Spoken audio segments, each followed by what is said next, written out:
ഹേമ കമ്മീഷനിൽ മൊഴി നൽകിയ നടി താനല്ലെന്ന് വെളിപ്പെടുത്തി നടി ശ്രുതി രജനീകാന്ത്. ഹേമ കമ്മിറ്റി റിപ്പോർട്ട് പുറത്തു വന്നതിന് പിന്നാലെ നടി ശ്രുതി രജനീകാന്തിൻ്റെ പഴയൊരു വീഡിയോ സാമൂഹ്യ മാധ്യമങ്ങളിൽ വ്യാപകമായി പ്രചരിക്കാൻ തുടങ്ങിയിരുന്നു. മലയാള സിനിമയിൽ അവസരത്തിനായി മക്കളെ ലൈംഗിക ചൂഷണത്തിലേക്ക് തള്ളിവിടുന്ന അമ്മമാരുണ്ടെന്ന് ശ്രുതി മുൻപൊരു അഭിമുഖത്തിൽ പറഞ്ഞിരുന്നു. ഇപ്പോൾ പുറത്തു വന്ന ഹേമ കമ്മിറ്റി റിപ്പോർട്ടിലും സമാനമായ വിഷയം പ്രതിപാദിക്കുന്നുണ്ട്. ഇതോടെ കമ്മീഷനിൽ മൊഴി നൽകിയത് ശ്രുതിയാണെന്ന വാർത്തകൾ വന്നിരുന്നു. എന്നാൽ ഇപ്പോൾ പ്രചരിക്കുന്ന വീഡിയോയെക്കുറിച്ച് പ്രതികരിക്കുകയാണ് താരം. വൈറൽ റീലിൽ കണ്ടതിന് സാമാന്യമായൊരു കാര്യം ഹേമ കമ്മിറ്റി റിപ്പോർട്ടിലും പറയുന്നുണ്ട്. ഇതോടെ ഹേമ കമ്മിറ്റി റിപ്പോർട്ട് പുറത്തു വന്നതിന് പിന്നാലെ ആ നടി ഞാനാണോ എന്ന് പലരും എന്നോട് ചോദിക്കുന്നുണ്ട്. ആ നടി ഞാനല്ല. സിനിമയിൽ അവസരം കിട്ടാനായി കിടക്ക പങ്കിടാൻ നിർബന്ധിക്കുന്ന സാഹചര്യം മലയാള സിനിമയിലുണ്ട്. അത്തരം വിട്ടുവീഴ്ച മകൾ ചെയ്യുന്നതിൽ തെറ്റില്ല എന്ന് ചിന്തിക്കുന്ന അമ്മമാരെ അറിയാമെന്ന് നടി മൊഴി നൽകിയിരിക്കുന്നു എന്നാണ് റിപ്പോർട്ടിൽ പറയുന്നത്. എന്നാൽ ഞാൻ പറഞ്ഞതും ഈ പറഞ്ഞതും രണ്ടും രണ്ടാണ്. ഹേമ കമ്മിറ്റിക്ക് മൊഴി കൊടുത്തത് ഞാനല്ല. പഴയ ഒരു അഭിമുഖത്തിൽ കാസ്റ്റിംഗ് കൗച്ചിനെക്കുറിച്ച് അഭിപ്രായം ചോദിച്ചിരുന്നു.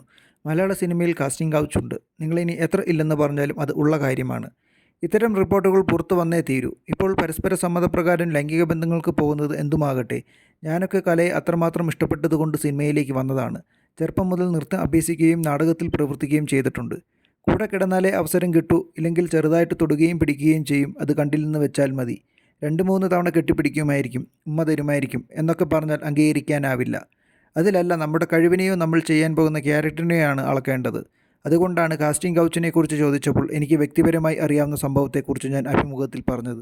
അമ്മ തന്നെ കൊണ്ടുവന്ന് മോളെ ഇവിടെ നിർത്തി, നാളെ രാവിലെ വന്ന് വിളിച്ചു കൊള്ളാം, എനിക്കതൊന്നും കുഴപ്പമില്ല കേട്ടോ എന്നുള്ള രീതിയിൽ പറഞ്ഞിരുന്നു. അപ്പോഴേ ആ തള്ളയെ വലിച്ചു കീറണമെന്നാണ് ഞാൻ പ്രതികരിച്ചത്. അവരെ അമ്മയെന്നും പോലും പറയാൻ കഴിയില്ല. അത് ഞാൻ തുറന്നു പറഞ്ഞു. ഇപ്പോൾ റിപ്പോർട്ടിലും ഇതേ പരാമർശം വന്നതോടെ അത് സിങ്കായി. പക്ഷേ ഹേമ കമ്മീഷനിൽ മൊഴി കൊടുത്ത ആ നടി ഞാനല്ല. എനിക്ക് വ്യക്തിപരമായി അറിയാവുന്ന കുറച്ചുപേരുടെ കാര്യങ്ങളാണ് പറഞ്ഞത്. പുറത്തു വന്ന് പേര് വെളിപ്പെടുത്താതെ കൂടുതൽ പറയാൻ പറ്റില്ല. എനിക്ക് വ്യക്തിപരമായി അനുഭവമുണ്ടെങ്കിൽ ഞാൻ പേരുൾപ്പെടെ പറയും. പക്ഷേ അത്രയ്ക്ക് ആരും ധൈര്യപ്പെട്ടിട്ടില്ല.